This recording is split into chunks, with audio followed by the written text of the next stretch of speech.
You are listening to Talking Images, the official podcast of icmforum.com. Welcome back, everyone. I'm Chris, and in today's episode, we are talking about the past and future of the world's most recognizable international super spy and playboy, James Bond. Daniel Craig's reign as Bond has been over for 2 years now, but no heir has been announced. There are rumors and the bookies are giving odds, but the details about a new film or script are clouded in secrecy and mystery. Who should step into the tuxedo? And yes, we will court some controversy and look at the suggestions of changing Bond's gender and race as well. But just as important, where should the franchise go next? Should they continue the somewhat darker tone that the Craig film set, bring us back to the Moore era of silly hijinks, try to emulate Connery, or something else entirely? And on that topic, who actually played Bond best so far? Is it still Connery? Did Craig surpass him? And should any of the 4 other men even be in that conversation? Oh, and how could I forget? We also have to talk about the 25 films so far and see if we can agree on what the best films of the batch are.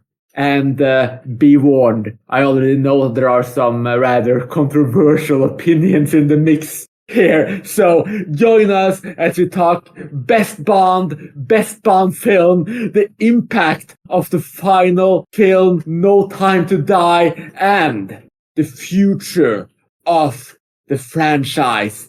There's a lot to cover here, so let me bring out my secret panel. First up, our very own James Bond superfan, Saul, who has been lobbying for this episode for quite some time. So let me just ask you this directly, Saul. What is it that you love so much about the James Bond franchise? Hi, Chris. Hi, everyone. Just to clarify, I don't think I'd really call myself a super fan of the series. I mean, I've seen all the films except for the last 2 I've seen 3 times, and most of them I've seen 4 times. Some of them would have seen 5 times. However, that's over the course of a lifetime. So, super fan, I don't know. Lauren's written in the chat that sounds like a super fan. I've seen a lot of them 5 times, but... Yep. Definitely. That's a super fan, so you can't deny it. I think you also said that you have quite a few of them as films you just consider genuinely great as well, right? Yeah, no, I do. But look, you're a super fan. You can't deny it.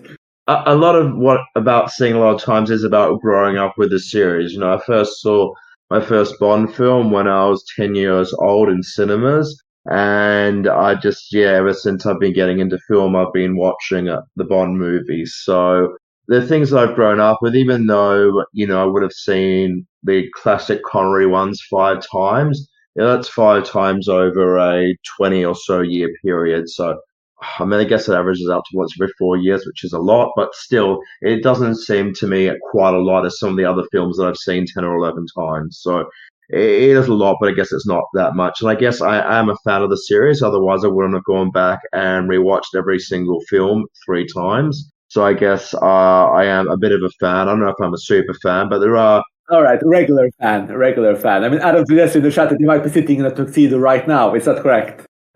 Yes. I have dressed up in a tuxedo just for the podcast. Luckily, the webcams aren't on at the moment. So no, look, I am definitely a fan of the series. I think it's got a lot of really good things in it. It's the landmark of action films. It's what, most action films compare themselves to. It's set a model of films that have been inspired by it from decades since the 60s films came out. And everything from the charismatic chief villains, the great villain lairs, to all the inventive Q department gadgetry. There's just a heaps about them that make the Bond films so iconic. And I guess that's a reason why I've watched all the films except for the last 2, 3 times. I've just been constantly drawn back and go through the entire cycle, I guess, whenever a new Bond film comes out. All right. So yeah, even if you might not be an absolute super fan, you have the tuxedo and you've seen him a lot of times. So you're the biggest fan of all of us, I think. Though I know that my next secret panelist is also the fan, even though I think I have to have some sympathy for our poor dear Adam as well, who I know I have been vocally suffering through each of the 7 more films over the last few days. So, how would you characterize your journey of finally watching all the 25 Ian-produced Bond films, Adam? And how did you survive the Roger Moore films back to back like that? Because given your comments over the last few days, I know you're not exactly the biggest fan of that era. It's taken me until the age of 35 to complete the Bond films, which kind of tells you about what I think or my motivation to watch them, I think, because when I was a kid, I bought the box set, which was, I think when I bought the box set, it was at the start of Craig's era or just before it, and I still didn't watch all the films. So I've always kind of liked the series. I've never liked them enough to watch all the films, so that yeah, I've had a pretty mixed experience with Bond, and it took this podcast episode to force me to finally watch everything. And I think for me, Bond kind of works, but when you watch too many in a row, it gets kind of repetitive, and I don't think it works that well watching Bond films one after the other. It works better spreading them out a bit because I just don't think there's enough quality to sort of binge watch a large quantity of the films in a row. So I kind of have a love-hate relationship, I guess, with the series. But most of the hate is for Roger Moore, right? No, actually, some of it is for the Daniel Craig film, some of it's for one of the Brosnan films. I like to spread my hate out a bit. It's not just. Okay, good. Yes, okay. I have films I like and films I hate from most of them. So it's actually, I don't hate the Roger Moore series films. I think there's more mediocre ones maybe, or maybe it's just because he's got more films. But I think there's quite a few weak films in different decades. Equal opportunity hater. Very, very, very good.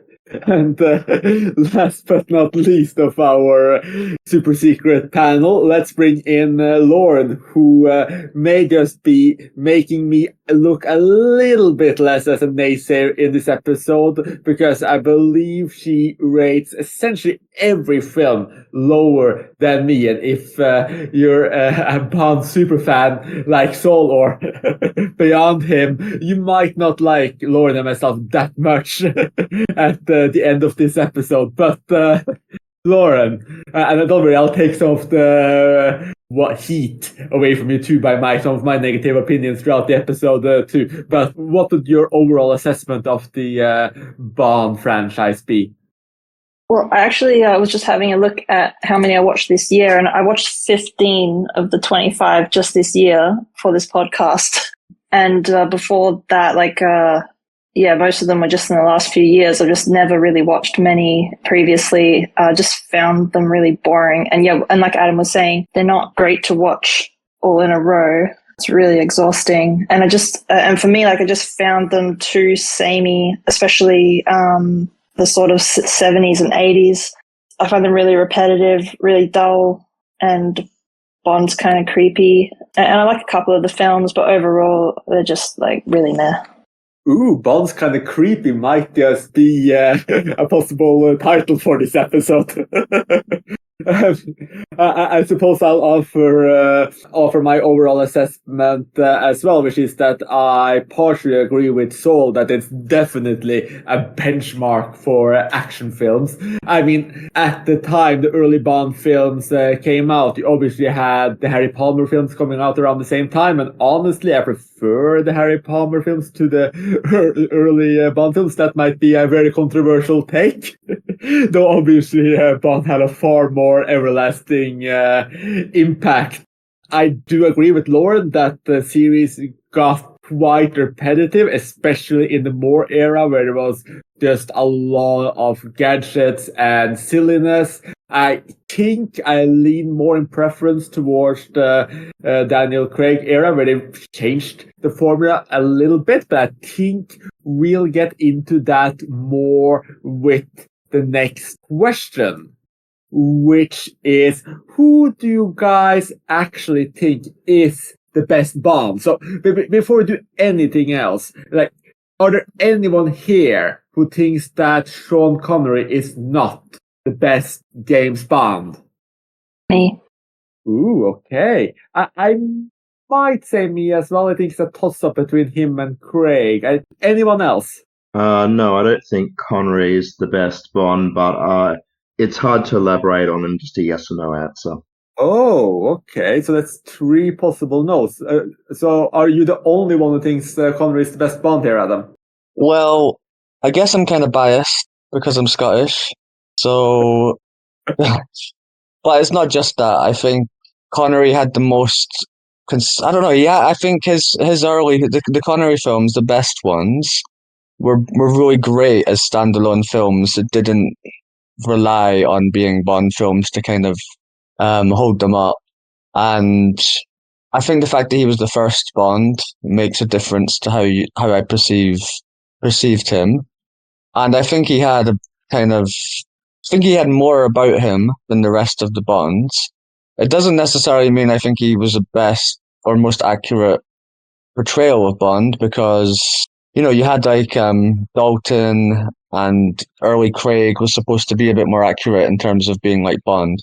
And maybe I would say that Connery was the best actor who portrayed Bond and and the most charismatic one. And I think him at his best was the best of the series, pretty much. But that doesn't mean he was perfect. And I've now spent the entire episode answering this question, so I'm going to shut.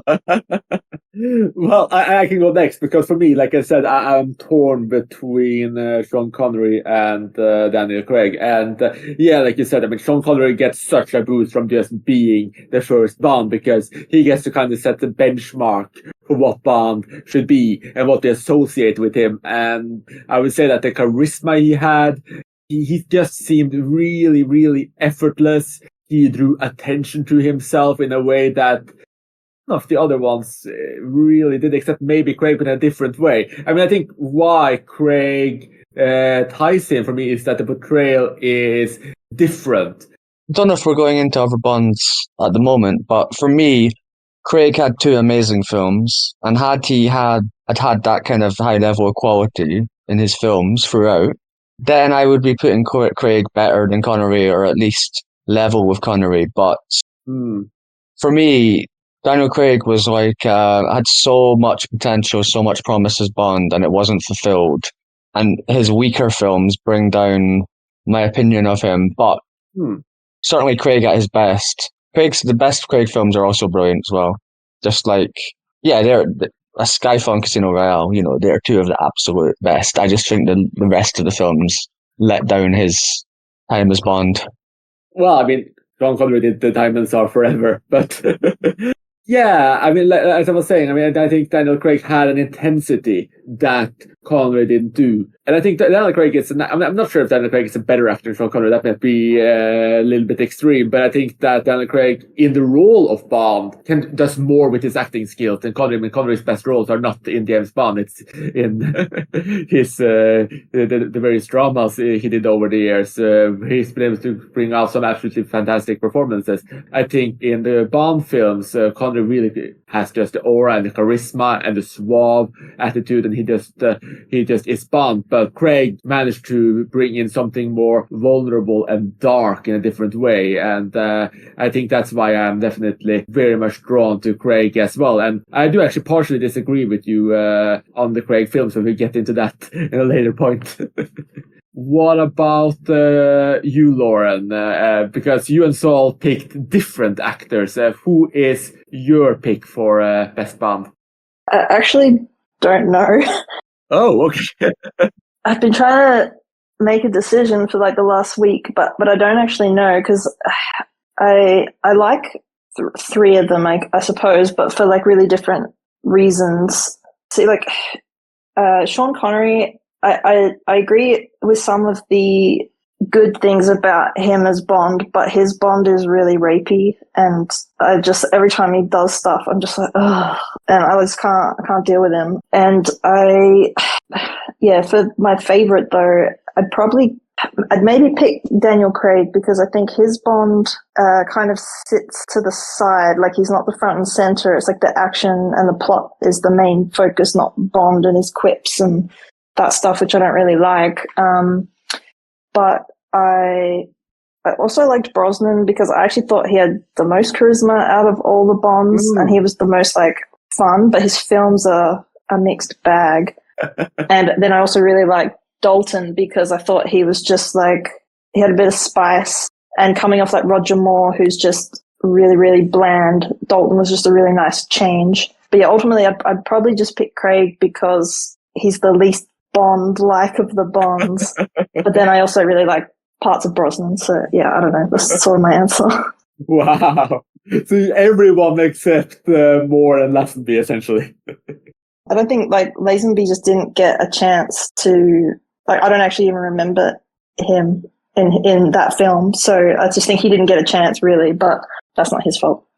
Yeah, I mean, I actually think Lazenby was the one that disappeared the most in Bond. I mean, On Her Majesty's Secret Service is one of my absolute favorite James Bond films, but I think that largely worked because Lazenby kind of took a bit of, I'm not going to say backseat, but that film felt more action-oriented, was more long pants, where he didn't have the charisma of Connery or Brosnan, etc., but he really just worked in that film, and I would have loved to see more of his films. We can talk about all of the actors in a bit more detail, especially Brosnan, who actually agree with you. He had even more charisma than Connery. I do actually think that if, like Adam said, that if Craig's films had been better, Craig would have been his favorite. I actually think that if Brosnan films had been better, Brosnan would have had a good shot at being my favorite, or at least rivaling Connery, because if you just look at GoldenEye, that's one of the best Bond films for sure. And yeah, and Brosnan is just so good. It's essentially perfect for Bond in that film. So if the quality had been maintained at that level, like Brosnan would have been in this conversation for sure. What about you, Saul? Who is your favorite Bond? I might go through the Bond actors briefly chronologically because I actually like all of them to varying degrees. Sean Connery, as I said before, it's a no, but needs a bit more explanation. So he's not the best Bond for me. He would be based on the first three films, up to Goldfinger. He was awesome. But as Lauren said, he does actually become very rapey afterwards. I mean, there's no better way of really describing it. You've got like Thunderball, and he's got these people who are trying to like, these young medical female doctors who are trying to like work on him. And he's putting like towels around them and trying to seduce them. And just the last few Connery films, yeah, it gives off very creepy vibes, especially rewatched after all the hashtag Me Too stuff. So based on the first three films, I would give it a Connery, but he can't really because he did change as the films went along. Roger Moore was actually really great in Live and Let Die. Not a particularly amazing film, but his performance in there is just such a change of pace. I actually rewatched that one almost immediately after Diamonds Are Forever, and just a change of pace in there, and just his deadpan line delivery and the way he just delivers everything is so much less emotional than Connery. And I know that sounds bad, but it's like sort of like a less of a gruff performance, and it's just a really nice, refreshing change. And it was pretty good until, I guess, it was good up until maybe Spy Who Loved Me, but then beyond that, you just feel that Moore's getting really bored with the role. And I think Lauren described him as even being a bit bland, and I sort of get that feeling with Moore in the later half of his film, so I can't give it to Roger Moore.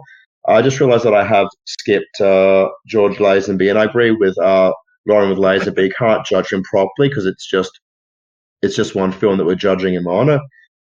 Dalton, I do really like based on the two films, but it's only really in License to Kill that I thought I really got under his skin as Bond. Living Daylights is more about the spectacle, whereas when he goes rogue in License to Kill, that's the only part we really get to know him as Bond. So I can't feel I can judge him really properly with that. Then you get to Pierce Brosnan, who is my favorite Bond actor, but he's the one who I grew up with. So I grew up with him as Bond. Tomorrow Never Dies was the first Bond film I ever saw. It's still a favorite. I still really like Tomorrow Never Dies. And yeah, he just has so much charisma. He's an amazing actor, even beyond the Bond series. I think about The Matador, The Ghost Rider. Pierce Brosnan is just an amazingly charismatic actor. So he is my favorite Bond. You then get to Daniel Craig, and Daniel Craig I like a lot as an actor. I loved him in Road to Perdition. I loved him in Munich. When I heard him announced as Bond, I thought it was going to be really cool. But like what Lauren has said, he sort of sits to the side in the films, and for me that actually isn't really a plus. I prefer the more charismatic Bonds, like Brosnan, or the ones that are able to like drop more witty one-liners in there. So, I mean, yes, he is a more vulnerable Bond. There's a darker side to him, like Chris said, but I actually prefer more of the witty and charming Bond. So, I mean, I like all the Bond actors to a degree, but overall, maybe because I grew up with him, Brosnan to me would be the best Bond. Although it's probably also worth saying in the 1967 Casino Royale, David Niven's actually really good in terms of what his character is in there. He's a real gentleman spy. I think that's how he's described in there, the last of the gentleman spies. And he actually does a really good job within the role, considering that it actually is a comedy. So, very long answer. If anybody who fast forwarded through my big take on that, the too long didn't read part of that is I like them all to different degrees. So yeah, now you have one split vote for me between Connery and Craig. We have Adam going for Connery, we have Lauren going for Craig, and Saul going for Brosnan. So that's so everyone essentially got pick except Moore, who did the most films, at least in the official series, and Lazenby, who did the least, which is and Dalton, of course. Who sadly gets forgotten. I completely agree with you on Dalton, by the way. I think that in The Living Daylights, he just wasn't really there in the same way, but in License to Kill, he was just really interesting. And that's probably one of my favorite plots in a Bond film as well, even if some of the parts are a bit too silly. I just wanted to add that even though I said Connery, it's more of a kind of nostalgia and Scottish thing. In terms of what I actually like in the series, I think if Lauren made a good point earlier, something about how she likes Craig because he's the least liked Bond. And I think something that Lauren and I found when we rewatched the films is, in general, the less like Bond you get, the more chance we have of liking the films or the characters. So I think Craig in Casino Royale and the Dalton films are probably more the direction I would have liked the Bond films to go in.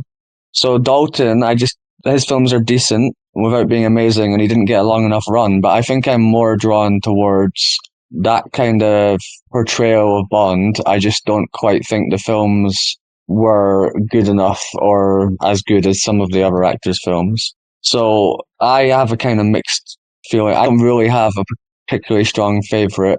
For me, they all did good films and bad films, apart from Lazenby, because he only did one. But I'm more drawn towards the kind of... I think I like the Dalton films in that because I like the films where they're not womanizing non-stop, because I just think that aspect gets quite tiresome. The Dalton films, I think, has less womanizing. The Lazenby films as well. I think I'm more drawn to the ones where Bond's not sleeping with a woman every 5 minutes. But that's not fully Bond, is it? Or at least that's what some would argue.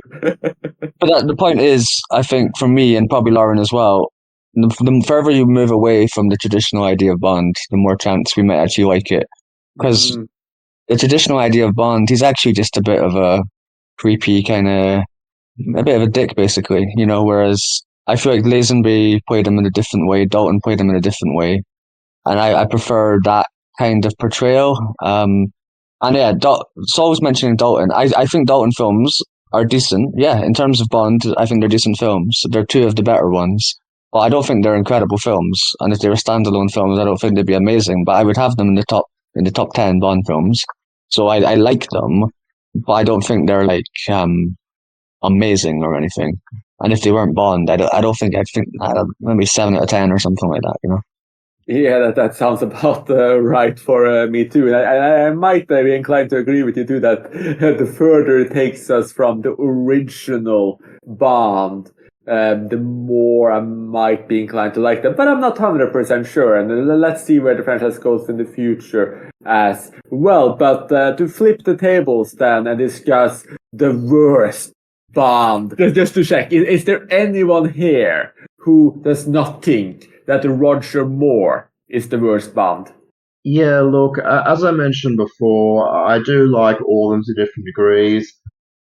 It's hard to judge because Moore just had so many films there, and in the 80s films, yes, he got seemed a little bit bored with it and not so much into it, but I did really like him in the earlier 70s films that he did, so I don't know. I mean, like I said before, with what you guys were saying about how Craig is so removed from what the traditional Bond is like, is more vulnerable.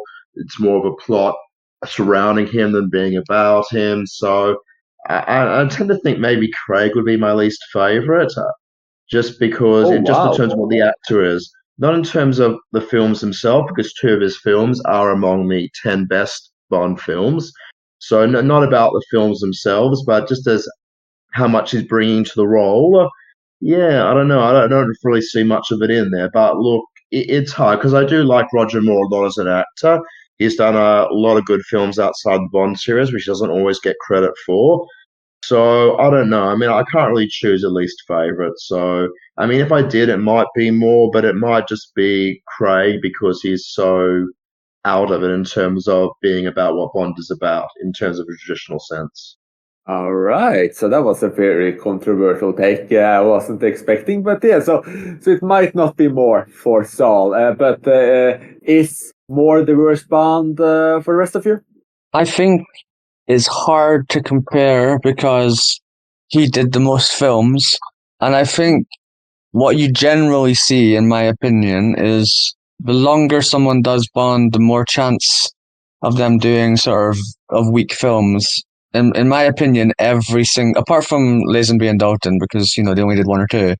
In my opinion, every single Bond kind of their last film or 2 were the weakest in general. So I think Roger Moore suffers from having done 7 films compared to others who have only done, everyone else has done less than him. So although I struggled to get through all the Moore films because I watched them all in a row, I don't think he's terrible. I think some of the films are decent, some of the films are pretty weak. I'd maybe put him as the worst in terms of he did the most weak films. I think he did the most weak films because he did the most films. So it's he had something about him, like he had something about his character. I just think that it went on far too long. I think if he'd only done 4 or 5 films, I'd have a slightly more positive opinion of him. And how do you compare someone who did 7 films to someone who did 1 or 2 or even 4? I think if Brosnan had done 7, if he'd continued like Die Another Day and he'd done 7, I think Brosnan would be the worst, even though like GoldenEye is one of the best, but Brosnan's films, if he'd done 7, would he have had more great films? I don't really think so. So no, very unlikely. I would argue, other than Lazenby and Dalton, they all did too many films, and all of their last films brought them down. But Moore just did 7, which was far too many, and had he done 4, I think he would be a pretty good Bond. What do you think, Lauren? Well, I agree with Adam for most of that. I'd probably choose like Lazenby as the worst, but again, it's like he only did 1. It's just he didn't make any impression on me whatsoever, so he's just sort of nothing. Well, he's still alive, you shouldn't call him nothing. in the James Bond series, well, I don't really remember that film. It's actually my second least favorite Bond film. I just don't remember. Like his Bond didn't make an impression on me. So as a worst Bond, I'd probably pick him. But I also agree with Adam that like if Moore had just done like 4 films, he probably, because it was just like, I can't remember how many he did. Did Adam say 7? It's like in a row, and I think like the same director for the most part. Like all those films feel the same. Bond just gets like older and more more gets older and also gets more bored of the character. And so it's just like, why are you still here, dude? You're like you're not doing Bond anymore. So yeah, I mean, Moore and Lazenby would be like the worst ones, but I don't think Moore was terrible. It was just too much of the same thing. I also think that essentially all of Moore's films are amongst the weakest in the series. I mean, there's some of them like Spy Who Loved Me, might probably not, but I didn't rewatch that one for this episode. I used to really like Live and Let Die, but that went down on me when I rewatched it yesterday.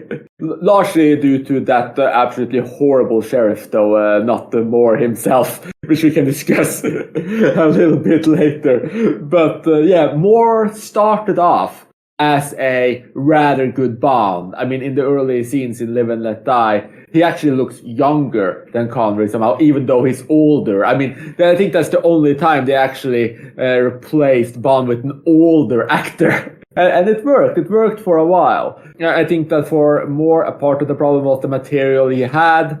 He is blander than the rest. Maybe not Lazenby, but Lazenby had better material to work with, so I'm not going to hold it against him. And I think that Adam might be right that the fact that he went on for so long, he was in his late 50s at the end, and he just looked so old. I think it's in I View to Kill where he's at the Derby with some of his old friends. He just looks like a retiree hanging out with some ex-colleagues. He looks so horribly old. It doesn't feel like Bond at all, and not in the Daniel Craig way. It just feels odd, especially when he's sleeping with women whose mothers are younger than him, which is a real story that horrified him completely.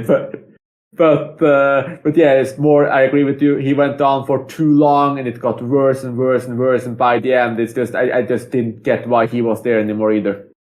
I think one thing we talked about, especially Adam and I, in preparation for this episode, is just all of the lost chances. I know you don't like Lazenby, Lauren, but we just imagine if Lazenby had continued. I mean, he had a 5-movie deal. He was going to do a direct follow-up to Under Majesty's Secret Service, which was going to be this really dark revenge thriller where he seeks revenge for his wife. Instead, we got Diamonds Are Forever with Connery coming back.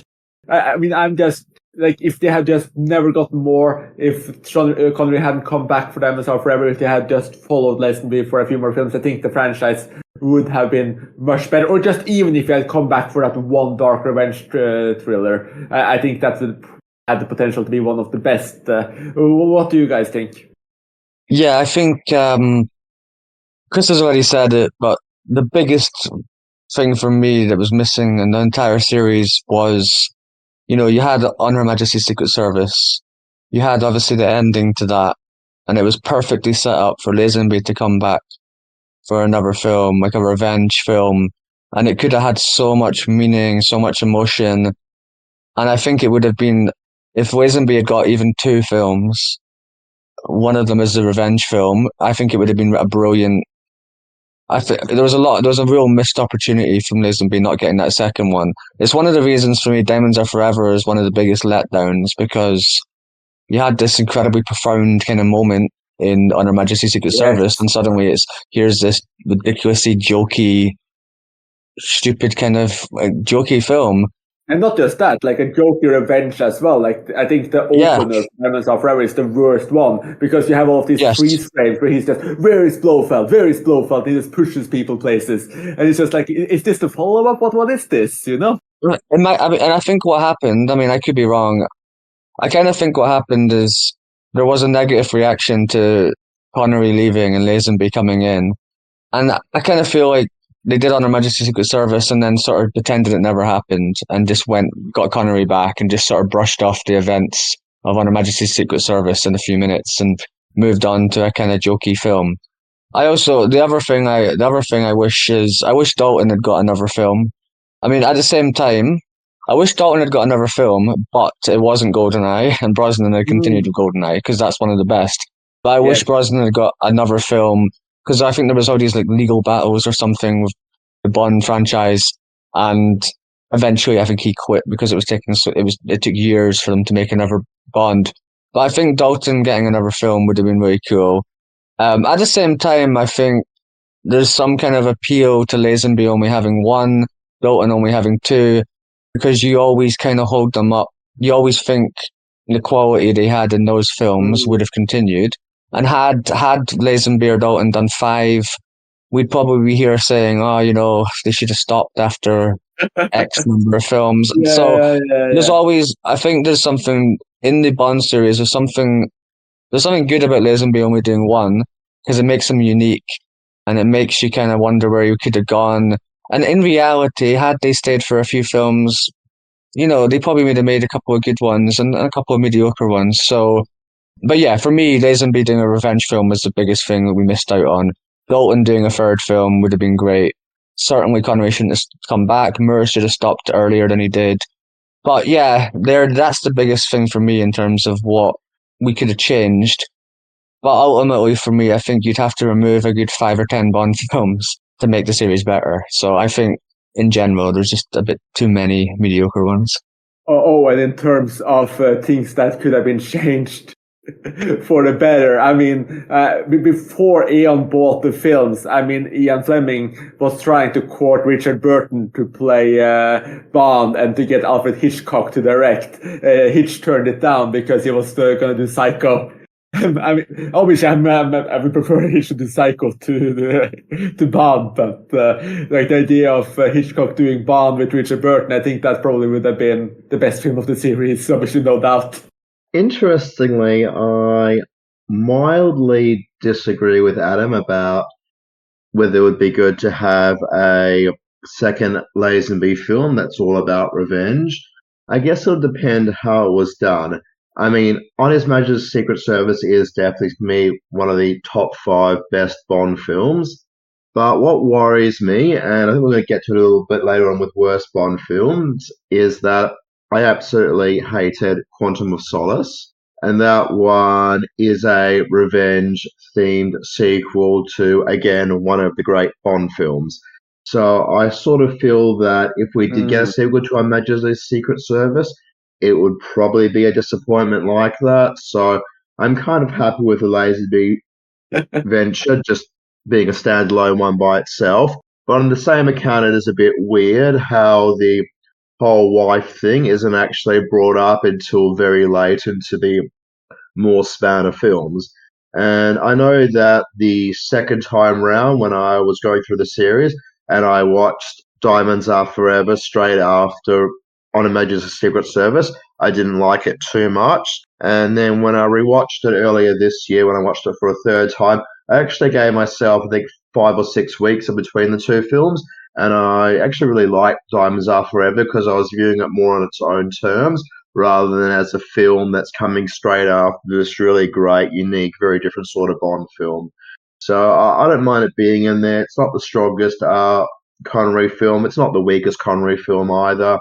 But yeah, I'm not sure. I would have liked more Lazenby films, but I don't know if a revenge movie would have really been that great, knowing what happened with Quantum of Solace. That's such a good point. Yeah, I mean, it all depends on the writing and who they got to direct, etc. Though, so we never really know. I mean, I do think that. I mean, we know that the villain would have been Blofeld. So, I mean, that's already a step up from whatever the hell Matthew Amalric was in Quantum of Solace. But to move on to the actual films and stop speculating on what could have been, and to also flip it over to something more positive, what would you guys say the best Bond films are? Like, what are your top 5 Bond films?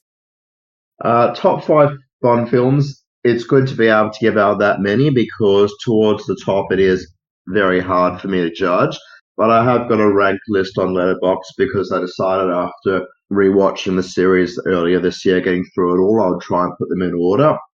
So in 5th spot, I've got On Her Majesty's Secret Service, which is just a great, unconventional take on Bond with a very memorable ending, and for anybody who's listened to the quiz episode, a slightly less memorable music score. In 4th spot, I've got From Russia with Love, which is just one of those great Connery classics. And then for my top three, it's really hard to decide. So look, I have ranked them at the moment as GoldenEye number one, Goldfinger number two, and Skyfall number three. But for me, that's really interchangeable. And the more I've been thinking about it, the more I'm thinking Skyfall actually might be the very best Bond film. It's one that just keeps improving for me massively on every single rewatch. Just keeps going up and up more in my esteem. Whereas Goldfinger, I guess, has always been like the benchmark. So for that one's always really been high up there for me. And it's an almost perfect film. There's just one character change of heart in there, which I don't like, but it's got the best villains in there, the best theme song. There's so much going in its favor. And then you've got GoldenEye, which is just the classic for England, James. Amazing Sean Bean performance in there. Just amazing story overall, and just a great new kickstart for Bond. Skyfall, Goldfinger, GoldenEye for me, are all 9 out of 10 films. So for me, they're in my top three, no matter which way you want to present it. And for me, just outside the top three, I've got From Russia with Love and On Her Majesty's Secret Service. Okay, so I'll do it in reverse order. So I only really like 2 James Bond films. Ooh. And I would say, I like a few others, but I would only really, if someone asked me what my favorite were, I'd probably only list the top 2. So the other 3 in my top 5 I do like quite a bit, but they're not solid. Anyway, my 5th is The World Is Not Enough. I just thought it was really fun and didn't like the Bond girls, but I never do. Why is everyone shocked? It's generally thought of as one of the lesser ones, let's say. Can I just say I am stunned that Lauren has a very, very different opinion from the rest of us. I assumed Lauren would just go for the normal top 5, but no. Look, she's got The World Is Not Enough. She's got Moonraker. She's got Die Another Day. You know. Yeah, the best one is going to be A View to a Kill, I guess. Wait a minute, it's Never Say Never Again, isn't it? Oh yeah, yeah, I haven't seen it, but or the original number 1. Casino Royale, the parody one. Anyways, continue, Lauren.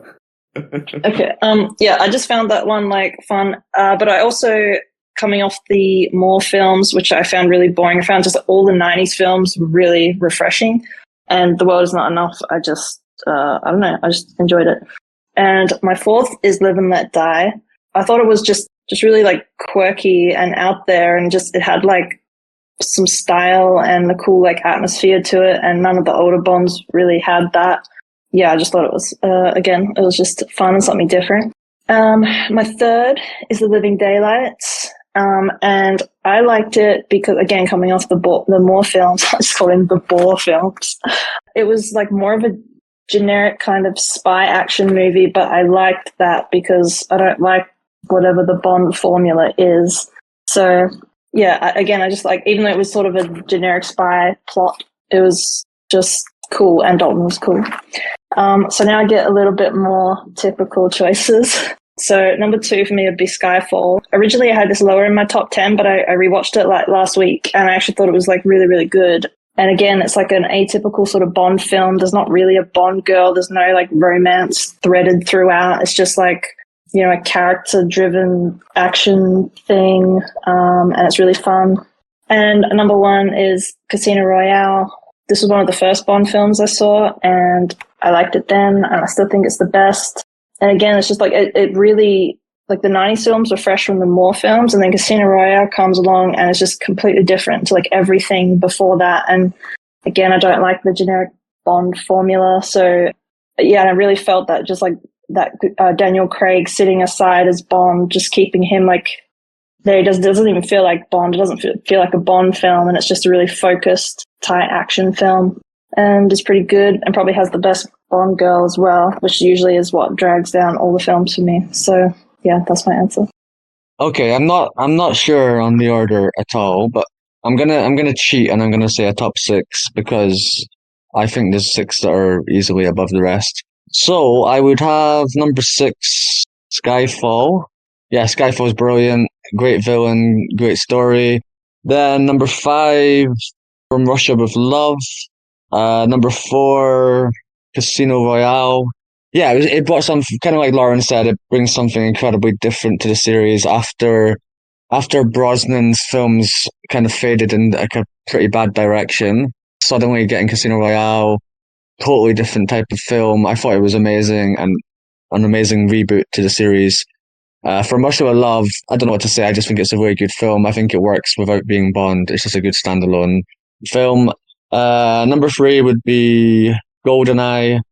For whatever I think of the Brosnan films, GoldenEye was just incredible. And, I used to always, I think it's elevated by the fact that it had like the best video game ever. The N64 game was amazing. But I think that film, like GoldenEye, is just so much fun and so kind of, it brings all the good parts of Bond, and like Brosnan has so much charisma. It was, great film. Number 2, I would say On Her Majesty's Secret Service. I think I like that one a lot because it's just a bit less Bondy than most of the films. And, you've got a kind of romance, you've got a marriage. It's just a very different feel. I think it's got weak parts to it. It maybe goes on a bit too long, but I think I've always thought it was great. But in the recent quiz episode, I was really disappointed because there was a question with the music for On Her Majesty's Secret Service and nobody knew what it was. But for me, it's the best music in the whole series, which elevates it even further. And then at number 1, Goldfinger.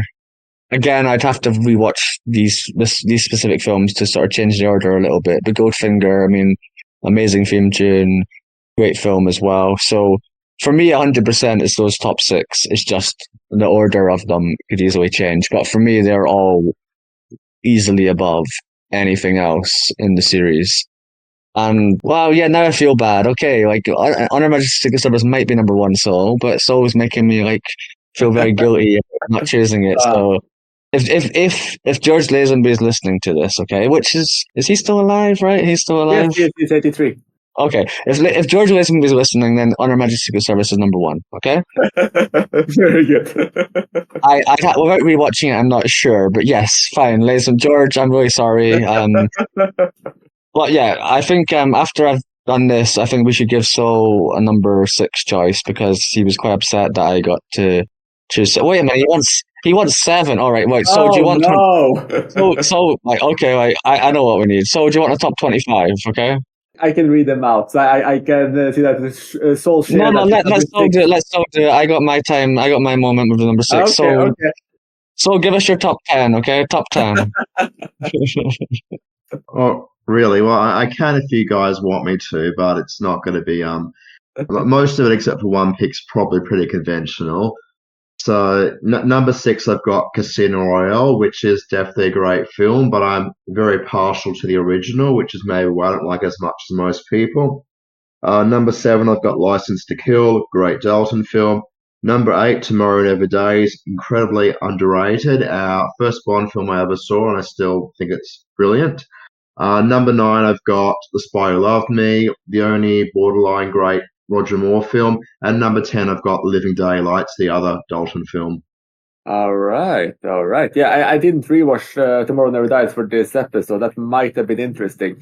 I mean, up until the Craig films, I would actually have listed On Her Majesty's Secret Service as my favorite, and it would have been my third until recently. But now it's with some rewatches, things have been shaken up a little bit. So if I'm going to do a top 6 as well, like Adam. I'm going to start with a tied number 5, where I would put Goldfinger and From Russia with Love. These are both films that could have been great. They have so many really good moments in them, lots of great side characters, etc. But there's just these tiny little things that pull them down a little bit for me. And I also, for Goldfinger, I mean, it's such a good film, but George Roby is not as scary. It feels like he should have been in more of a comedy, but he worked, and it's one of the best Bond films, regardless. My number 4 is On Her Majesty's Secret Service. I feel a bit bad about putting it that low because there's just so many great moments in that film, and the action is strong. So many things work.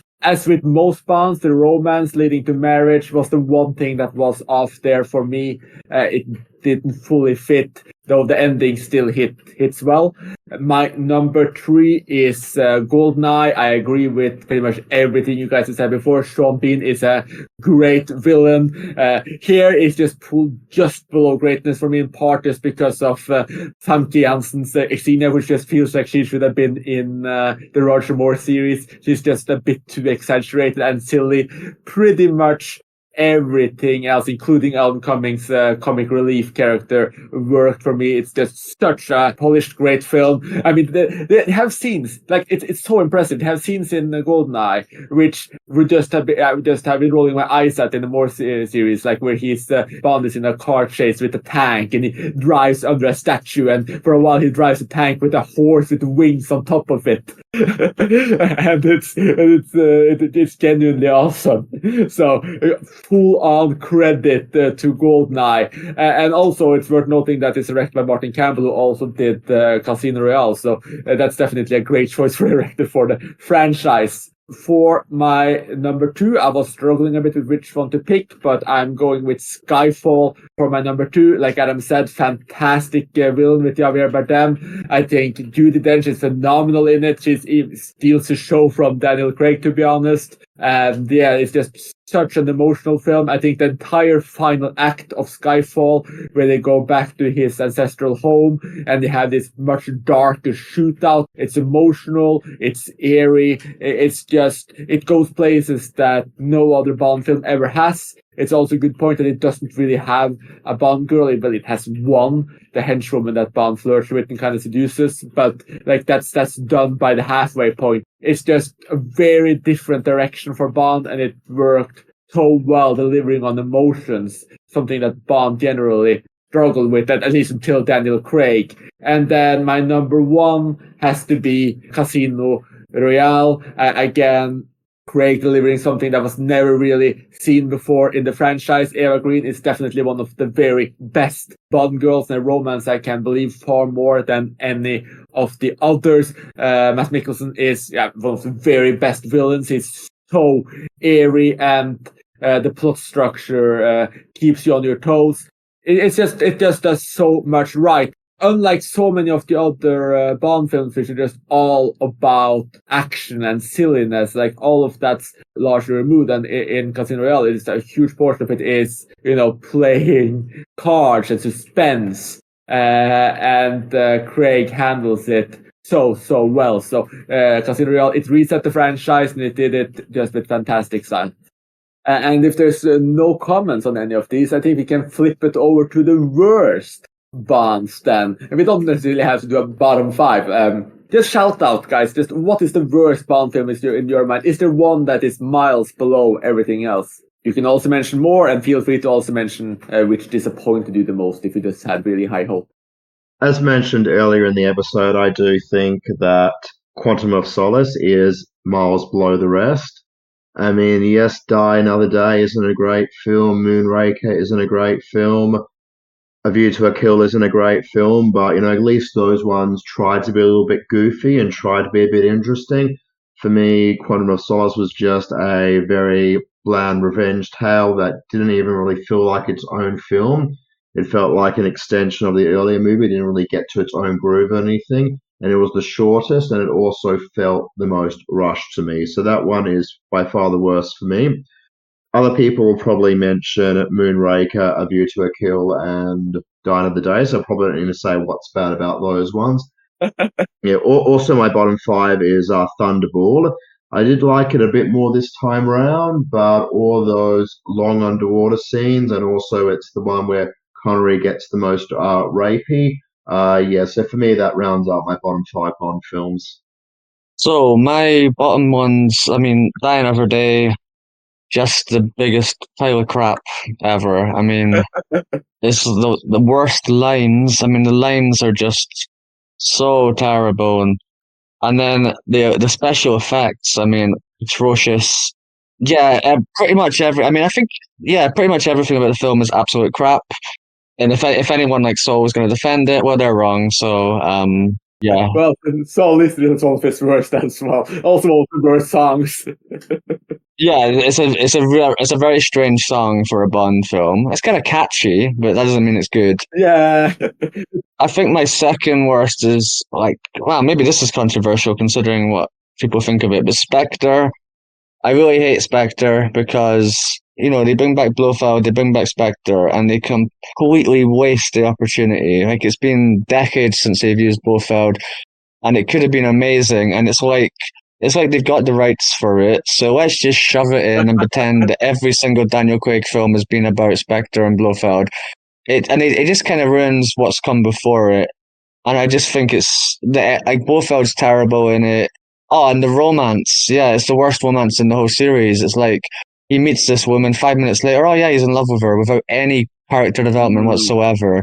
So I actually like it makes me quite annoyed thinking about Spectre because it totally damaged the whole kind of Daniel Craig era, and it damaged, you know, it just damaged a lot of stuff. So yeah, I hated that. And then, I mean, A View to a Kill would be down there with the weakest. And kind of like, I think Lauren said it, but by the end of watching the Roger Moore films, they all started to blend into one. So it's hard. But I think I would put the later Roger Moore films in the weakest alongside Spectre and Die Another Day. I'd also say, I mean, this is not my bottom five, but No Time to Die kind of annoyed me as well.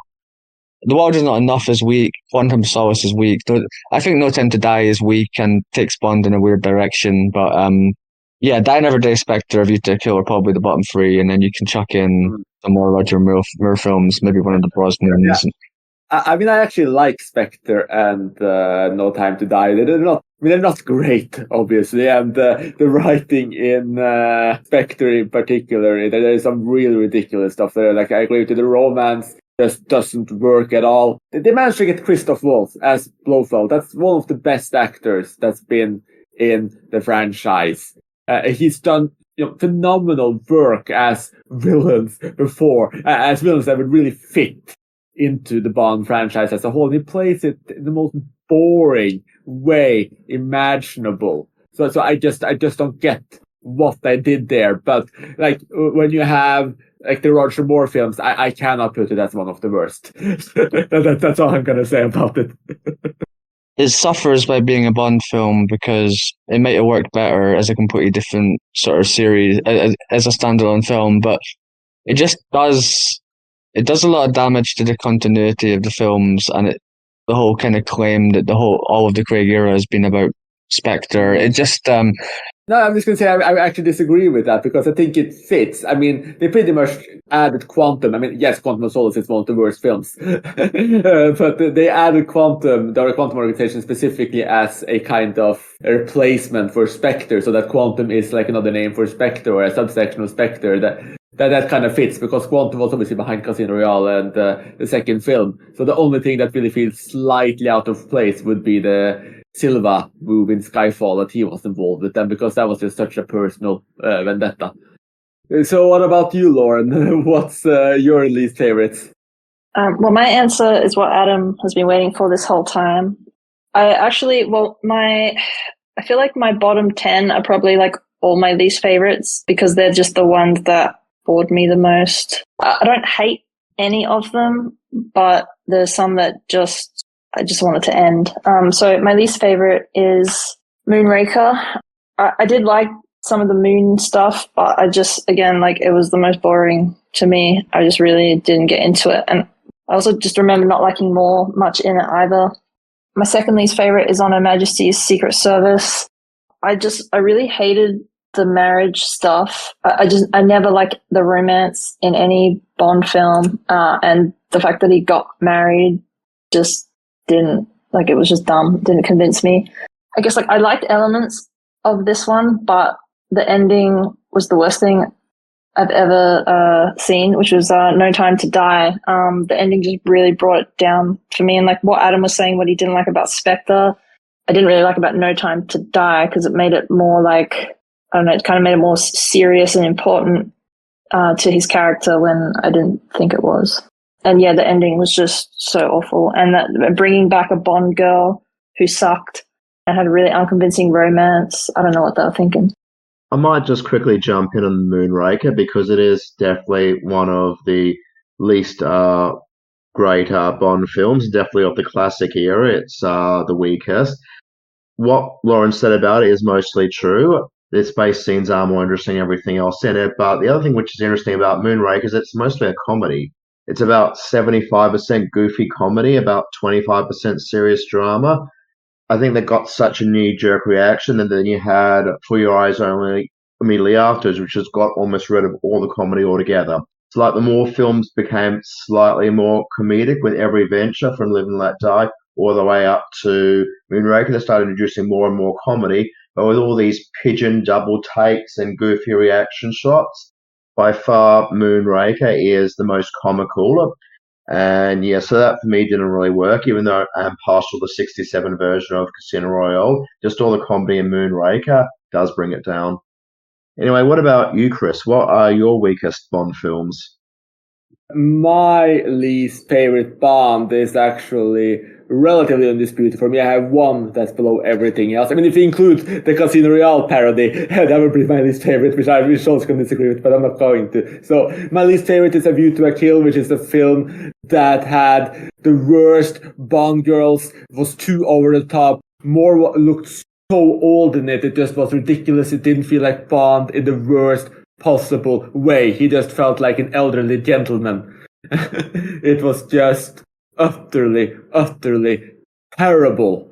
And it is the only Bond film that I would like. That's subpar. I mean, the rest are silly. There are several weak ones, but that's the one that's below everything else. I mean, Quantum of Solace is down there for sure. It's not awful, but it's just so bland in every way, and it's probably my biggest letdown. If I was alive in the 70s, Diamonds Are Forever might have been my biggest letdown after On a Matchless Secret Service, but I wasn't. And I actually quite enjoy Diamonds Are Forever in many ways. But Quantum of Solace, just all of the promise of Casino Royale down the drain. I will, though I don't remember it or them that well, include Die Another Day and The World Is Not Enough down there. But I did not rewatch them for this podcast, so I can't be absolutely sure. And I would actually add For Your Eyes Only, which is ironically Moore's most serious film, but it's still so killy. Like, you took away the like the overt comedy, but plot elements are as ridiculous as before. It is just, it just did not work for me in any way. And if I remember correctly, that's the one that had the Thatcher stand-in at the end comedy stuff as well. So yeah, that's just, I mean, it's not terrible, but definitely one of the weakest. Yeah, not much to add, but I wanted to say, yeah, I agree on the Bond girl in A View to a Kill is just absolutely atrocious. I mean, Lauren says all Bond girls are bad, and I get it. You know, they're not always developed much. But pretty much every time she spoke, she was shrieking or just... she was so noticeably bad that it detracted from the film, whereas most of the time they can be mediocre, and it doesn't make much difference. Yeah, very, very true. Like that's one of the ones that's stand out bad. Even Grace Jones, like she was so, I mean, I know Grace Jones is still alive, and apologies to Grace Jones, but like she was so over the top as well. Even Christopher Walken didn't work in that movie. Anyways, to bring the episode along and to step away from the films themselves a little bit, I have been listening to all of the Bond scores on my Spotify playlist. I know a lot of you guys have as well, or just caught them when you were rewatching the films. What are your favorite Bond scores? The three of us in the chat were actually talking about how we all liked Grace Jones in the film and said she was one of the most brightest and most interesting parts of it. So maybe not a great Bond girl, but definitely had quite a bit of charisma and was definitely one of the most interesting and memorable parts of the film. Aside from the Duran Duran theme song, which I actually like quite a bit. Yes, and thanks for getting us back on track, because yes, despite being the worst film for me, A View to a Kill is probably one of the best Bond songs for sure. Definitely top 5. I'm not like, it's difficult to select them. I mean, they're often the best songs aren't in the best films, like Diamonds Are Forever is a pretty good song. Live and Let Die by Wings, obviously Paul McCartney. That's a great song. I'm not a big fan of Live and Let Die. So, ironic or interestingly enough, the best song of the franchise for me is probably "You Know My Name" from Casino Royale. And I don't really listen to Chris Conn. I don't know what else he's done, but that song just really fit and worked for me. So I agree with you that some of the best songs are in some of the weaker films. Yeah, for A View to a Kill is a good example. Live and Let Die is a good example. What's really interesting about that is the song was actually used much better to much greater effect in American Hustle. There's an amazing scene in American Hustle with Jennifer Lawrence listening to that tune. They got all these cutaways to different other things going on outside of where she's listening to it. And it's just used amazingly in that film. And it's not quite put to all its use in Live and Let Die. In terms of my own favorite theme song, I think it's Nobody Does It Better from Spy Who Loved Me is probably my favorite theme song. The Goldfinger one's quite iconic also, and a lot of them are quite iconic, but probably in terms of the best and most memorable melody, I probably do have to go with the tune from The Spy Who Loved Me, which is interestingly one of those few tunes which doesn't have the same title as the film, or at least in the earlier films, a lot of them, the songs have the same title as the movie they were in. Yeah, I'll agree with you that Nobody Does It Better is probably one of the best ones as well. What about you, Lauren? I see that you decided you only really like two of the scores. Yeah, so I didn't make a ranking of the songs, but when I watched the films, I just tried to take note if I liked any of the songs, but I didn't. So I only liked the two songs that I already liked before watching the James Bond films, which was Live and Let Die and The Living Daylights, because I like Paul McCartney and I like Aha. So yeah, they're the only two that I remember, they're the only two that I liked. I found all the other songs pretty bad. I think the Die Another Day was the absolute worst one, because that's just the worst type of music. Otherwise, yeah, I don't actually remember any of the others. No problem, Lauren, and I think a lot of us will agree on that another day. No, a little bit catchy, it's just really, really, really off. And what about you, Adam? What is your favorite scores from the series? Well, I think I said it earlier, but my favorite music is from On Her Majesty's Secret Service. Like the instrumental music, I think that has the most atmosphere. It's the best music. It doesn't rely on lyrics or anything. It just adds a lot to the film. I wish I'd made a playlist and listened to all the films for a few days. I listened to all the songs for a few days, but I didn't. I don't know how much I can add. I mean, obviously Goldfinger, Diamonds Are Forever are iconic. I actually like Skyfall. I mean, I'm certainly not someone that would listen to Adele normally, but I think Skyfall is really Yeah, good. it was good. It was good, definitely. Yeah, and maybe this says what I think of them, but there's a whole bunch of them that I can't really remember that well. But yeah, On Her Majesty's Secret Service is for me the best music, and even We Have All the Time in the World, and that, I just think that's got the best. Oh yes. And then I would probably have. I mean, Goldfinger is an obvious choice, but it's probably my second one. But yeah, I'd like to listen to them all again and make a proper list. But it is interesting that something like Diamonds Are Forever, which is a pretty.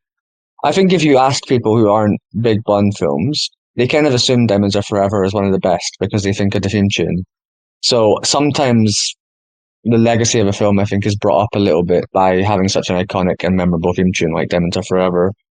But yeah, I didn't really, I don't know a lot of them well enough without listening again to add much more to this discussion. I mean, like GoldenEye's got a decent theme tune as well, actually. Not the best, but I think it's decent. I personally thought that while it's not a bad song, I thought that the song to No Time to Die didn't really fit Bond that well. And I think we can enter into the discussion of just what actually happened in No Time to Die. If you haven't seen the film, you might want to stop listening now, but I assume everyone listening to this already has, because that film ended in a way that no other Bond film ever had. James Bond dies. He just stands at the top of an island as these warheads approach. It's also a film where again he has a wife or girlfriend and a daughter. It like Adam said, it moves away from Bond quite a bit, and then it's over. He dies, and obviously this means that the series will do a complete reset again. What do you guys actually think of the ending? I know Lauren said it's the worst ending in the Bond franchise, more or less already. And where do you actually think the franchise should go next? Right. First of all, I just wanted to say about No Time to Die that it kind of, for me, is I barely even consider it a Bond film. It has moved so far away from what the Bond franchise is. I think it's not a terrible film if it wasn't a Bond film, but for me, it's like a big blockbuster that kind of goes on forever, and it barely relates to Bond at all. And Bond is practically unrecognizable from before. The ridiculous romance from Spectre has continued. The ending's rubbish. I think there's a lot of. It's not the worst Bond film, but for me, it's really weak, and it's just. It makes me really worry about. Not like to the point that I'm like up at night, not being able to sleep, worrying about it, but I worry about the future of Bond series based on No Time to Die, because if that's the type of films they're making, I'd rather watch like Marvel or something who are going to do it better. I just think it went way too blockbustery, and it went way too far away from. Well, Bond was always blockbusters, but this was a different kind of blockbuster, I suppose. Yeah, very different kind. Even though, like earlier on, I said on like films that aren't like Bond are the films I like the most. This one just went in a direction that if the Bond films are going to continue like No Time to Die, I would barely even watch them, because the Bond films have something a bit different to them. They've been going on for so many decades that even though they are like kind of blockbuster in terms of appeal, in terms of how many people are watching them, they still retain elements from like historical elements from the series. And I just think No Time to Die completely obliterated all the parts that make Bond interesting and different, and it just became a generic blockbuster. And if that's the direction they're going in, I'd rather watch blockbusters that are better made.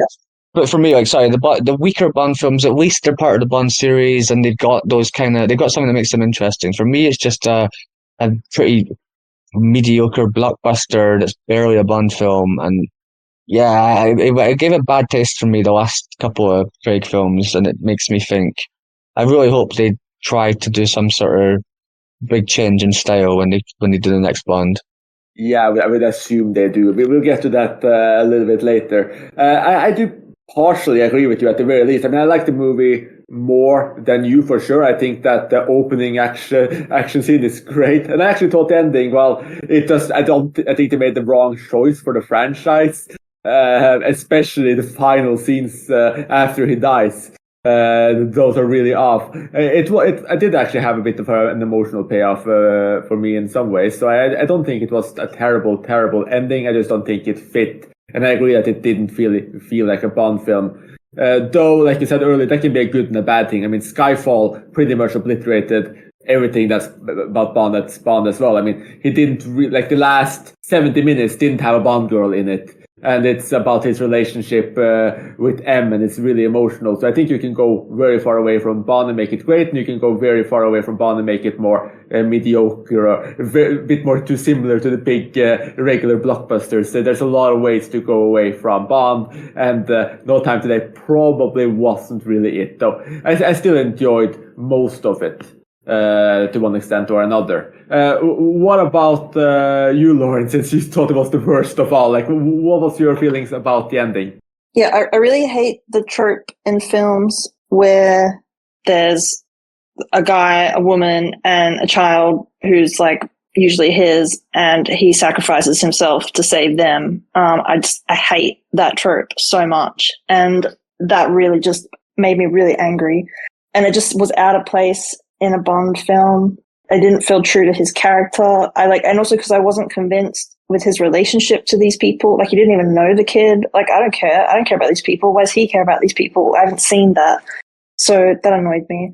I'm also, even though I like Craig and I have two of his films as my top favorites, I actually didn't really like the change in making the Bond films have like a running thread, because all the other ones just, they're kind of like a sitcom episode where every episode everything can reset and you can do something new, and it makes sense. It's okay if you change the actor or you change some of the lore. But the Craig films tried to like present this, like James Bond is an actual person and here's his history, and I felt it didn't really work for that series, for the series and for that character. Mm. And also I felt like confused with the Craig films because some of them sort of suggested that James Bond is just a code name, and then some were like, no, James Bond is an actual dude, like Skyfall with his parents' graves and the whole thing with Blofeld or whatever. So yeah, the ending just kind of left me with like, I don't even know what they're planning to do next. And I'm not that invested with the series, but it just it almost just opens it up for them to do like absolutely anything, which is kind of a concern if you want the consistency of the Bond films. If people go to see a Bond film, they want to see a Bond film, not potentially whatever they want to do now that they've like officially killed him off. Unless, he's got a secret twin and clones and whatever else. I mean, to be fair, Brosnan is meant to be, like, in the original series, Brosnan is kind of meant to be Sean Connery. So I'm not sure how much facial surgery and good exercise had to be in place for, a 70-year-old, I guess 78-year-old man at that point to be running around. I wasn't a particularly big fan of the ending of No Time to Die either. And I agree with much of what has been said already, but I guess the biggest thing for me is that the ending felt like it was there and he needed to be exploded in some way that he couldn't come back just in order to finally put his run as Bond to bed. Because I think for quite a while, I think it might have even been before Spectre was coming out, he'd already announced his plans to retire and he wanted to get out of the role. And I guess for me, it just felt like a film that was written around making sure that there was no chance of Daniel Craig possibly ever coming back.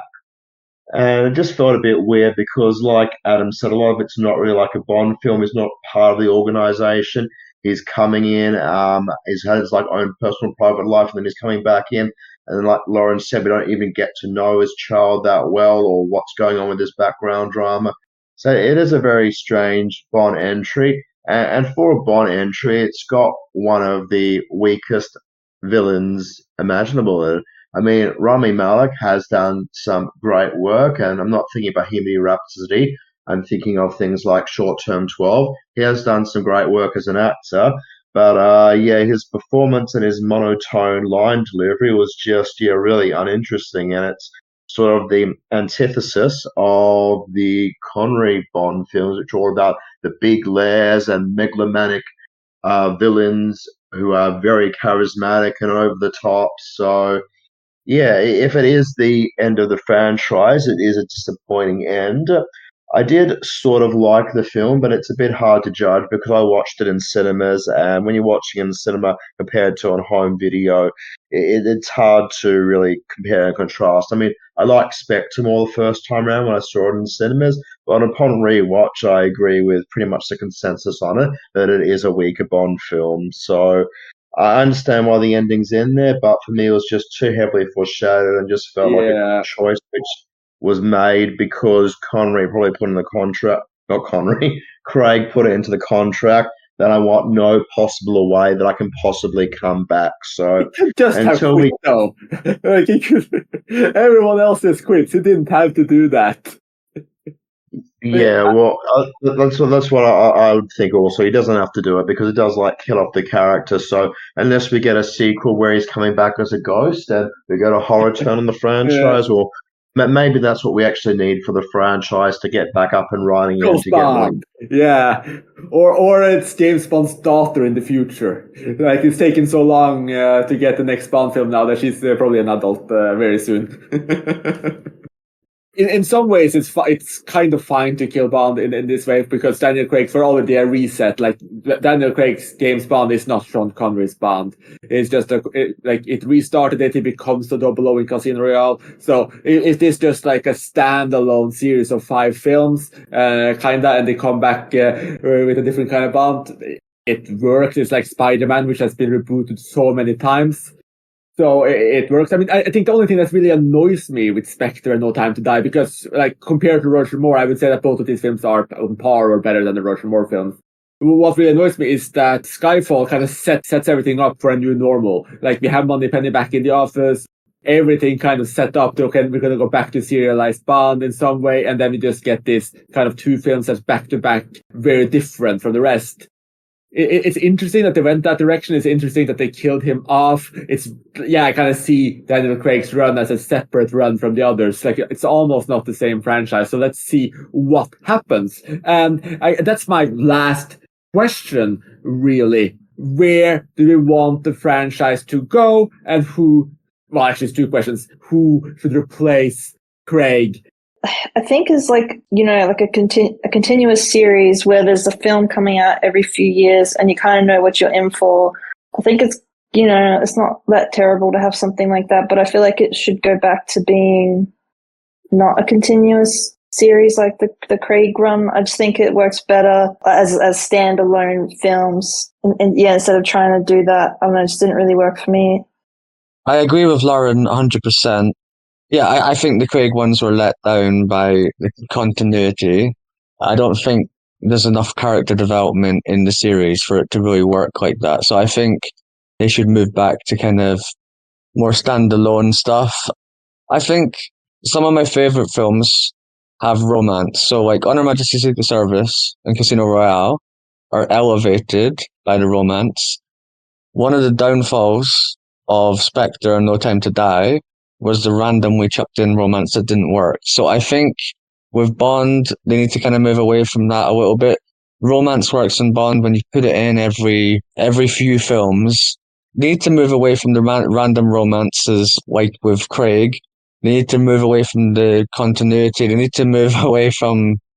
I want a more Bond kind of like next film, because I think No Time to Die was nothing like Bond. Honestly, I find it difficult to answer. I feel like they've kind of run out of steam at the moment a little bit. They did a reboot, Brosnan ran out of steam, so they did a reboot. It worked well for a couple of films, then it got weaker. Where do you go next? You can't keep doing a reboot. Have you seen Spider-Man? The last Spider-Man I watched was like 2000 and something, so I've avoided... Right. I don't watch a lot of those films, so actually, I don't know why. What happens in Spider-Man that they could do in Bond? The reboot. Can they do a reboot Can every actor be a reboot? Because they did that with Craig. Yeah, I mean, I think you don't need to. I mean, now you have to. Now you absolutely. Well, you don't necessarily have to make it obvious that it's a reboot. Like they can just pretty much start with James Bond being James Bond. They don't have to have him become James Bond again. But yeah, like no matter what they do, it has to be a reboot because Craig's James Bond is dead. I think a lot of the stuff that made Bond great originally is very dated now, and that's the challenge. Like the Sean Connery, the early Bond films where you're sleeping with a woman every 5 minutes is kind of, it used to be that Bond slept with every woman he met.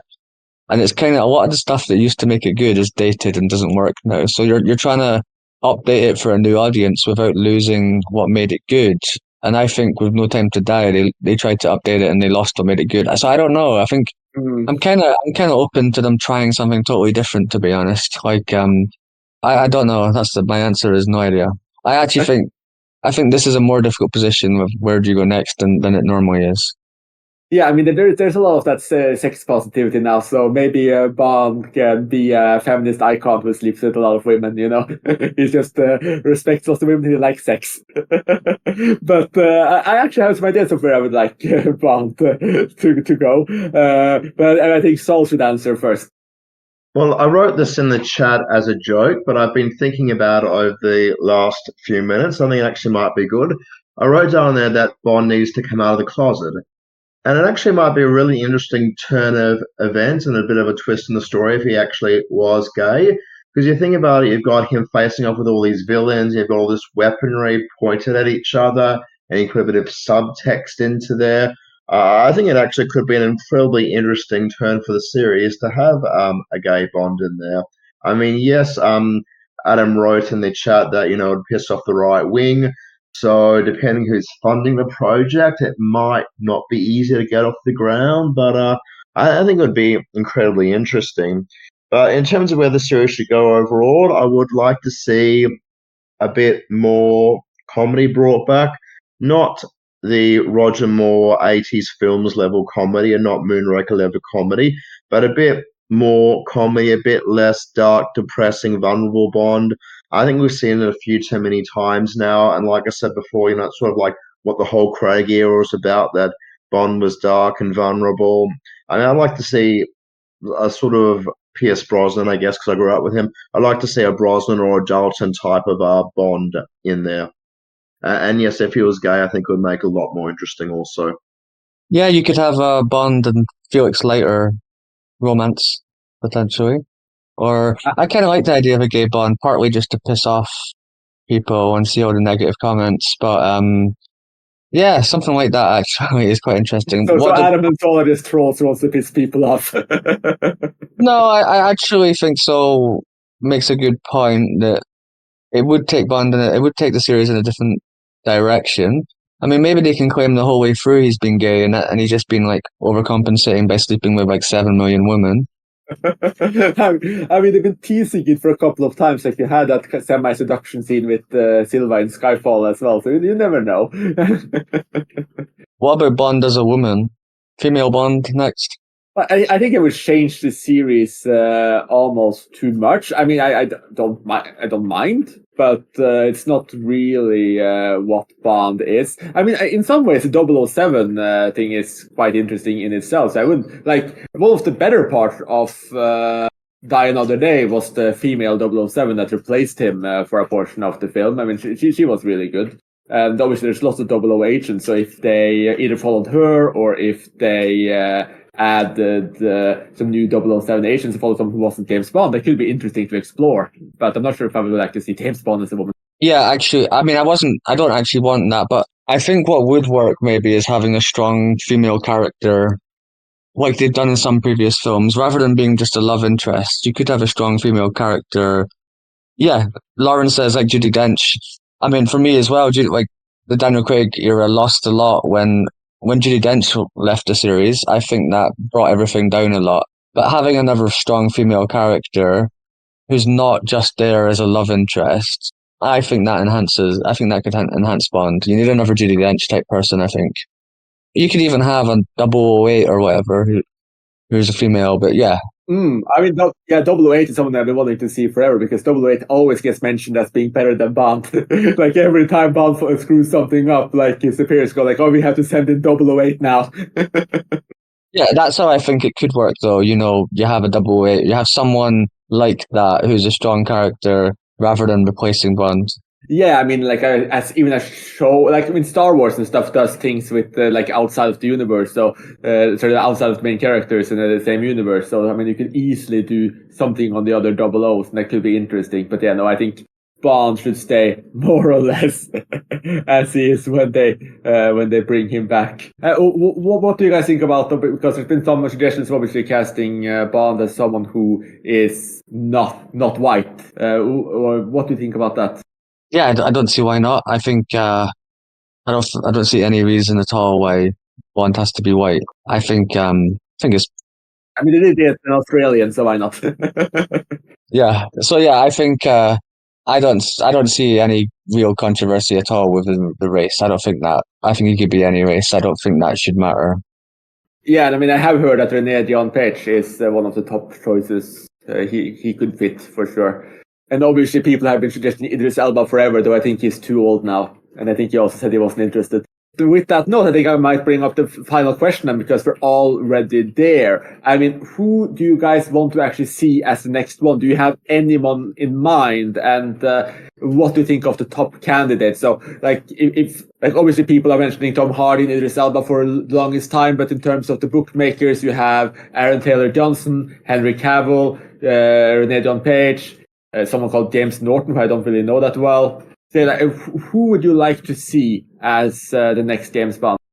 On a less serious note, how about you bring back George Lazenby and you have a retired Bond? coming back for one. Yeah, no, I actually been thinking about this for the longest time. I probably wouldn't. I think George Lazenby might be too old now, but I've been thinking about how they did, old Wolverine with Hugh Jackman. Like they could definitely bring back Pierce Brosnan because he's in his 70s now and he's still doing action films and stuff. I think that, if they just continued his character, did like either maybe just a standalone big film where you got a great director and good screenwriters, I would love to see that. I think that could easily be one of the best ones. And that's a different direction. That could be like a one-off film and take Bond in a very different direction without losing what it's about. Yeah, I think that's cool. I don't really have any strong opinions on who the next Bond should be. I mean, I'd be happy to have Brosnan back because he is an awesome actor. I'm not sure if Timothy Dalton is still with us, but if he is, it would be awesome to have him back also. Because he is as well, yes. Okay, because we never got that third Dalton film, so it'd be wonderful to have him back or have Brosnan back as maybe an older Bond, maybe possibly mentoring a younger colleague. I think that'd be a very interesting turn of events. In terms of younger people to take Bond on, I mean, I guess the one that springs to mind is Taron Egerton because of the Kingsman series. He sort of plays a Bond-like character in that. But I don't really have any big opinions about who the next Bond person should be. I'm not going to talk about, any of the race stuff or whatever because I don't want to seem bigoted. But there's a few things in there where if you like change the actor or whatever, you're sort of changing, you're sort of rewriting the character quite a bit. And then if you're writing the character that much, or whatever, how much are you actually resetting the series altogether? It's an interesting rabbit hole, but not one I want to go down at the moment. So, note to all of the Bond producers, please get Pierce Brosnan back, do a standalone movie or even a new series, do it, just get the right people involved and get it done. Or Dalton. That's something we really, really have to see. What about you, Lauren? Do you have any picks for the younger actors? I don't even know who's like popular and active these days. All the actors mentioned, I mean, I'm not a huge fan of bringing back an old Bond, to be honest, but I mean, it could be interesting. But all the other actors mentioned before, like Tom Hardy and whatever, like, boring. I kind of like the idea of, I don't like him, but they all just, it's like they all just feel like another Bond. I kind of would like, I don't want a female Bond because I want, like, if they want a female secret agent series, then they should have their own one and don't just like, shoehorn that in. And I think like Bond's thing is masculinity. But I would like to see something different. Like, I don't need this like suave, like we were talking before in the chat about how like, and Adam mentioned as well that what was cool and what made Bond cool in the 60s is not what makes Bond cool now. So I think, just a different kind of guy, like if Bond is dead and we're having just another 007, then that opens it up that it can be anybody. If they want to bring Bond back as something else, well, they kind of still open that up. I don't know enough about who's like young actors or whatever these days. I don't know. But yeah, I'd just like to see someone who's not that like, steely-eyed, pursed lips sort of action guy thing. I don't find that very interesting. So I don't have any specific actors in mind though. Yeah, I get that point. I mean, so I mentioned Aaron Egerton, and he'd fit Bond really well. I'm just not sure if he'd be that exciting as Bond. I think he'd be more of the same. And for a long time, I was hoping Henry Cavill would take over. I think he would have been. He was a second choice against Craig all the way back then. I think he'd be a very good Bond. But he would also be a bit more of the same. I mean, if they get Henry Cavill, no problem. I think it'd be a good pick, but it's pretty much just returning to Brosnan. Maybe that's what we want. I mean, he was excellent in The Man from U.N.C.L.E., and then when I saw that, I thought, oh yeah, this guy should be Bond. So who knows? I would actually go with the front runner right now, which is Aaron Taylor Johnson. I know that he did a screen test for Barbara Broccoli already, and she really liked him, apparently, so he has good options. People are saying that he's a bit too busy, though, so let's see. But yeah, I think he can take it into a more comedic direction, which is what's very much needed from the franchise now, probably. I think we could get like a more, I don't want more, but I think he could go back to either do something similar to, I'm not going to even say Brosnan. I think he could do something new, honestly. I think he could take the franchise into some fresh air with high-intensity comedy. And I think that would work really, really well. I mean, people who have seen him in Bullet Train, for instance, knows how well he can spit off lines and handle the action. So that's definitely a very good option. I did say it as a joke in the chat, but I was saying, what about Daniel Radcliffe? It would be quite interesting if Harry Potter became Bond. But I am quite happy with the stuff that Daniel Radcliffe's been doing of late. Like films like Guns Akimbo are really interesting in itself and really removing him from the Harry Potter role. But he would make an interesting Bond casting choice. I would say that much. Definitely. I mean, I don't think he'd stand out that much as Bond, but I have nothing against it. I mean, I looked up the picture of him now we were talking about after you posted it in Tuxedo, and yeah, he actually does look the role more than I thought. So who knows? I mean, I guess an actor who's probably never be interested and is not even in the conversation. But if they want to continue the dark road of Daniel Craig, I mean, they could get Robert Pattinson. But I don't think they should do that. I think they should go in a very different direction now. I'll probably get his name completely wrong, but I was just thinking about it a little more, and I was thinking that Simu Liu would actually be a pretty cool Bond, especially one that's a little bit goofy. I actually thought he was really, really good in Barbie, and I liked him in Shang-Chi as well, actually. But his Ken, I feel like, makes me think he would be like a really fun Bond. I didn't think of him at all, but I could actually see that. Yes, it's true. It's true.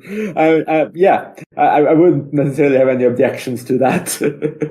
He's not British though. I mean, usually, but they got an Australian, so why not? But that would also open us up to all of the American actors out there. I think there's a lot of all the potential options then too. But yeah, this is interesting. So it seems like all of us agree that Bond should move into a more serialized setting again, return a little bit more to its roots, while also adjusting what makes Bond cool to today's standards, changing it up a little bit, be that a gay Bond or a Bond that doesn't sleep around as much, or just a Bond that acts a little bit differently. And most of us seem to also want a more punny Bond, despite all of us thinking, or most of us thinking, Roger Moore is down towards the bottom of the list as the silliest Bond, of course. But it seems like we're all on the same page that we've done a relatively dark period of Bond. Now we are ready for something more fun. And yeah, we have notes for the producers. Oh, and please bring back Pierce Brosnan or Timothy Dalton as Bond for an old Bond film that we all so desperately need. Yeah, I just wanted to add, I think bringing in a young Bond is important, because by the end, Craig wasn't very young. He wasn't that young at the start. I think that might bring a little bit of freshness to the role and make it a little bit less dark. Just someone who's a bit more young and has some more energy and isn't like in his 50s, basically. Yeah, I mean, Sean Connery was in his early 30s. I think he was 31 when he was Bond, and George Lazenby was 29, and suddenly everyone started to be in their 40s when they took on the role. And we should definitely go back to a younger Bond. I know there's young Bond novels as well from before he became an agent. I haven't read any of that. I don't know if it's any good. I wouldn't mind something like that, but that's a very different series for sure. So Barbara Broccoli, please take our notes on board. Please don't be offended, George Lazenby. We love you, and thank you so much for listening. Join us again soon. You have been listening to Talking Images, the official podcast of icmforum.com.